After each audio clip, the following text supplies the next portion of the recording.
আপুনি তন্ত্ৰ মন্ত্ৰ বিশ্বাস কৰেনে? এগৰাকী বিশেষ মহিলা হাতত এডাল সৰ্প ঘৰে ঘৰে দেখাইছে যাদুকৰী শক্তি। এতিয়া ৰঙাঘৰৰ আলহী এইখন অসমতেই সংঘটিত হৈছে পুনৰ আচৰিত কাণ্ড। হাতত এডাল সাপ লৈ ঘৰে ঘৰে তন্ত্ৰ মন্ত্ৰ কৰি ফুৰিছে এগৰাকী মহিলাই। চকুত ধূলি দি সংগ্ৰহ কৰিছে ধন।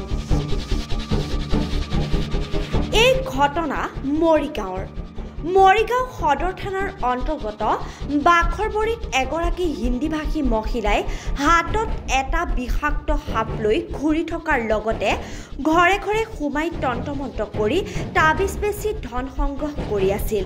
তেনে সময়তে এটা বিষাক্ত সাপ লৈ ফুৰা দেখি এজন সচেতন যুৱকে আৰক্ষী আৰু বন বিভাগক খবৰ দিয়ে।